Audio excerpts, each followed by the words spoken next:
تھے۔ حضور نے ہمیں اللہ کو منانے کے طریقے بھی بتلائے، فرمایا جب ماں باپ دعا مانگیں گے اولاد کے حق میں تو وہ مان جائے گا۔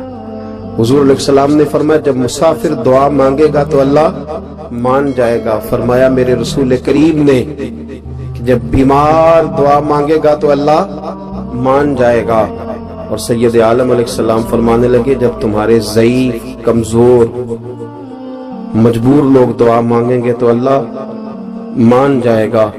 اور حضور نے فرمایا جب تم فرض ادا کر کے دعا مانگو گے تو اللہ مان جائے گا۔ اور میرے محبوب نے فرمایا جب پچھلی رات اٹھ کے تم اس کے حضور عرض کرو گے تو وہ تمہاری دعاؤں کو قبول کر لے گا، وہ تم مان جائے گا۔ اور حضور نے ہمیں دن بتائے، فرمایا جمعے والے دن مانگنا مان جائے گا، شب قدر کو مانگ لینا مان جائے گا، شب برات میں دعائیں کرنا وہ مان جائے گا، رمضان کی راتوں میں مانگنا مان جائے گا، قرآن پاک کے ختم کے موقع پر دعا کرنا مان جائے گا۔ طریقے بتلائے۔ اب یہ ہے کہ ہم نے تو مانگنا تھا نا اس کی بارگاہ، ہم نے تو حاضر ہونا تھا، ہم نے تو جانا تھا، اب ہم نے آگے بڑھنا ہے، اس کے حضور عرض کرنا ہے۔ حضور نے ہمیں بتلایا کہ مومن متقی ہوتا ہے نا، پرہیزگار ہوتا ہے، تو اس نے کچھ نیکیاں بھی کی ہوتی ہیں، جس طرح اسے اپنے گناہوں کا پتہ ہوتا ہے نا، تو اسے پتہ ہوتا ہے کہ نہیں یار فلاں کام میں نے فقط اللہ کی رضا کے لیے کیا ہوا ہے، میرا اور میرے رب کا راز ہے۔ فرمایا جب تم بڑے الجھ جاؤ نا، جب تم بڑی آزمائش میں آ جاؤ اور جب تم سمجھ لو کہ اب میں بڑی تکلیف میں آ گیا ہوں، تو پھر ایک طریقہ حضور نے ہمیں اور بھی بتلایا مانگنے کا، ایک اور طریقہ بھی بتلایا، اور وہ روایت صحیح مسلم میں موجود ہے۔ راوی حضرت عبداللہ ابن عمر رضی اللہ تعالیٰ، حضور فرماتے ہیں 3 لوگ سفر کر رہے تھے، یہ آپ اندازہ فرمائیے صحیح مسلم کی حدیث ہے، اور ذرا حضور کے سمجھانے کا ایک یہ رنگ بھی ہے اللہ کو منانے کا، ایک یہ انداز بھی ہے اس کی بارگاہ میں گزارشات پیش کرنے کا، یہ بھی ایک طریقہ حضور نے ہمیں بتلایا۔ اگرچہ اپنی نیکیوں کو چھپانا چاہیے، نیکیاں جو چھپی ہوئی ہوتی ہیں وہ قیمتی ہوتی ہیں، وہ قیمتی چیزیں ہوتی ہیں جو لوگوں نے چھپا کر کے رکھی ہوتی ہیں۔ حضرت عبداللہ ابن عمر فرمانے لگے کہ نبی پاک صلی اللہ علیہ وسلم فرماتے ہیں 3 لوگ سفر کر رہے تھے، رستے میں طوفان آ گیا، تیز بارش شروع ہو گئی، تو حضور فرماتے ہیں وہ تینوں بارش سے بچنے کے لیے ایک غار میں چھپ گئے۔ ان کو پتہ ہے پرانے زمانے کے اندر غاریں ہوتی تھیں، اور لوگ جب سفر کرتے تھے لمبے تو پتھروں اور پہاڑوں کے بیچ میں سے سفر کرتے تھے، وہ غار کے اندر چلے گئے۔ اب چونکہ طوفان بہت زیادہ تھا، جب وہ غار کے اندر چلے گئے تو اللہ کے پیارے حبیب صلی اللہ علیہ وسلم فرماتے ہیں پتھر اوپر سے لڑکتا ہوا آیا اور غار کے منہ کے آگے آ کے اس نے غار کو بند کر دیا۔ اب اتنا تیز اور اس مضبوطی کے ساتھ وہ پتھر لگا اور اتنا صحیح فٹ ہوا کہ اندر روشنی آنی بھی ختم ہو گئی۔ اب 3 لوگ ہیں، تھوڑی دیر تو وہ پریشان رہے کہ شاید اب کبھی بچ نہیں سکیں گے، شاید چاروں جانب اندھیرا ہی ہے اور اندھیرا ہی رہے گا، شاید یہاں سے نکلنے کے لیے اب ہمیں کوئی رستہ میسر نہیں آئے گا۔ وہ پہلے تو پریشان ہوئے، پھر کہنے لگے یار اس طرح کرو، ذرا غور کیجئے گا میری بات کا۔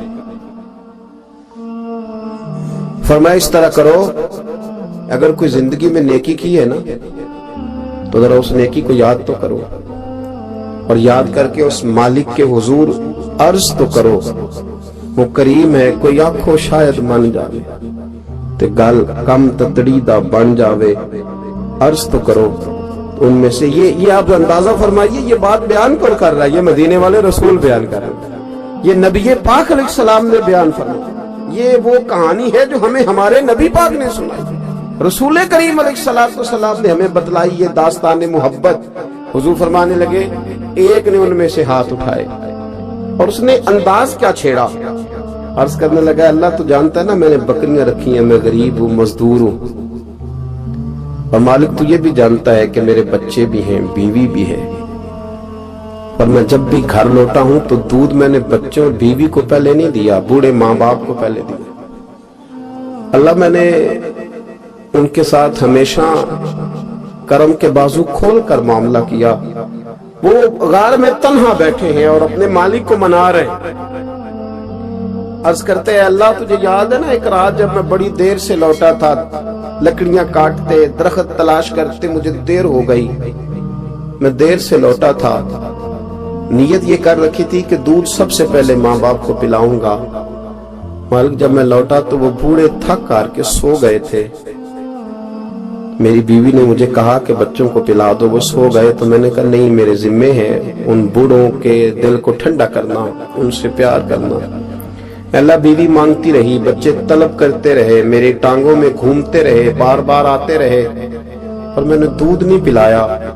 اے مالک، فجر ہو گئی، آفتاب طلوع ہونے کا وقت آ گیا، پر میں نے ماں باپ کے بیدار ہونے کا انتظار کیا۔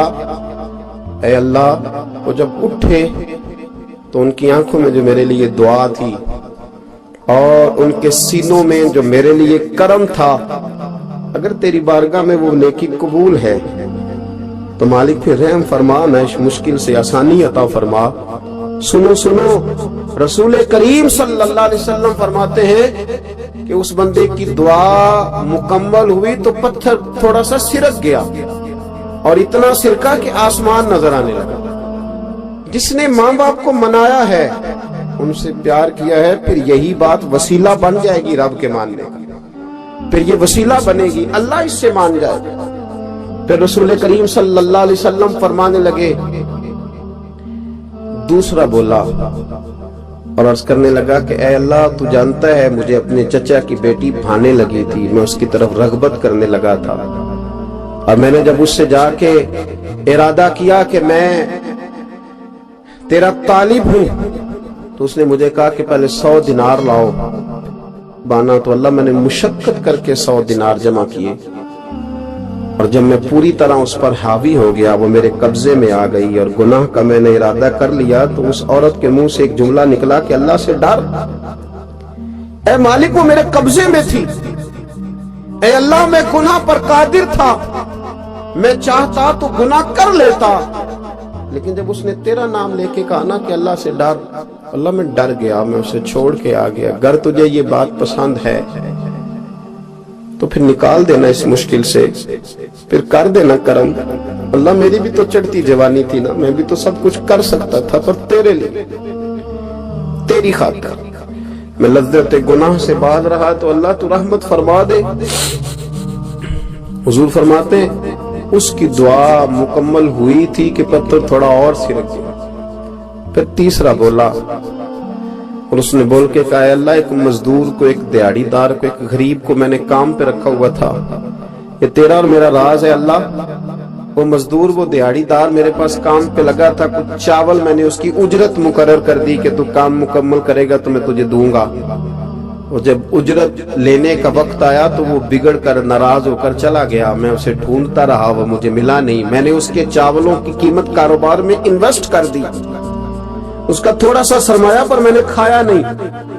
پھر وہ اس سے میں کاروبار کرتا رہا، اور اتنا کاروبار کیا کہ بہت ساری گائیں اور ان کے چرواہے تیار ہو گئے۔ وہ سالوں کے بعد لوٹا، میں نے اس غریب کا مال کھایا نہیں بلکہ بڑھایا، محفوظ کر کے رکھا۔ وہ سالوں کے بعد لوٹا اور کہنے لگا میرا مال، تو میں نے کہا وہ ساری گائیں تیری ہیں، وہ چرواہا تیرا ہے، یہ سارا کچھ تیرا ہے۔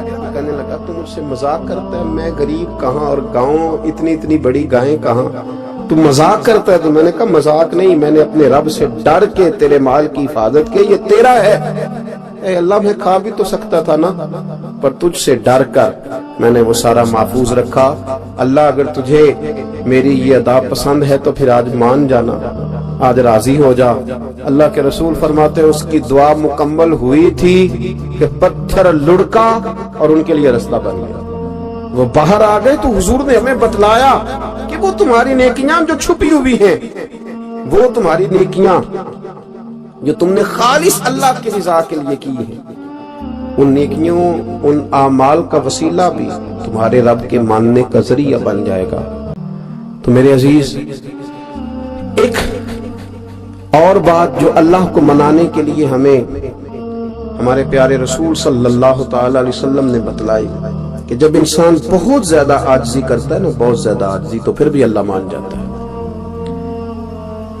جب وہ اس کے حضور بہت عجز کا اظہار کرتا ہے، بہت زیادہ عجز کا اظہار کرتا ہے، وہ ڈر جاتا ہے اس سے۔ وَلِمَنْ خَافَ مَقَامَ رَبِّهِ جَنَّتَانِ، اور میں جو میرے سامنے کھڑے ہونے سے ڈرے گا میں اسے 2 جنتیں عطا کروں گا۔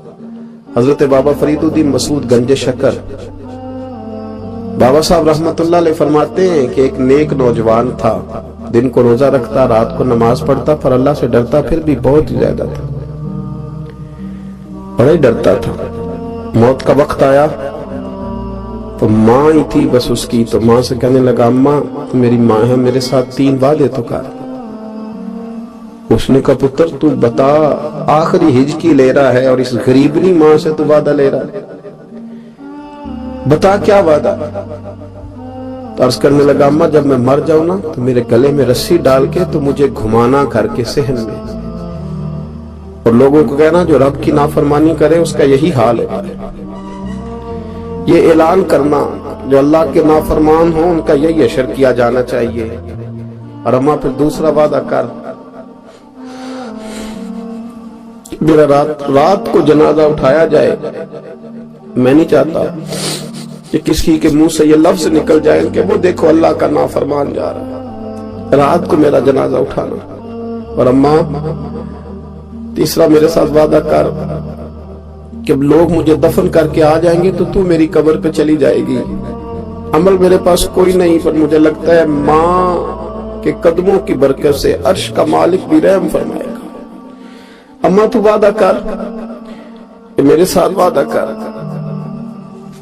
بابا صاحب رحمت اللہ علیہ فرمانے لگے کہ ماں بوڑھی ماں نے وعدہ کر لیا، کہا بیٹے ٹھیک ہے اگر تیری یہی ضد ہے تو میں تیار ہوں۔ پھر اس نے کلمہ شہادت پڑھا، اس نوجوان کی روح پرواز کر گئی، بوڑھی ماں نے رسی منگائی تو وَلِمَنْ خَافَ مَقَامَ رَبِّهِ جنتان، جو ڈر جائے، اس نے تو کہا تھا نا کہ رسی ڈال کے گھمانا اور کہنا یہ اللہ کا نافرمان ہے، اس کا یہی اشر ہونا چاہیے تھا۔ لیکن جب ماں گلے میں رسی ڈالنے لگی تو گھر کے ہر کونے سے آواز آنے لگی، خبردار یہ رب کا دوست ہے، اللہ کے دوستوں کے ساتھ اس طرح کا معاملہ نہ کیا جائے، اسے چھوڑ دیا جائے۔ اور کہا تمہیں کچھ بھی اور کرنے کی ضرورت نہیں ہے، یہ تو رب کا دوست ہے اور رب کی بارگاہ میں حاضر ہو گیا۔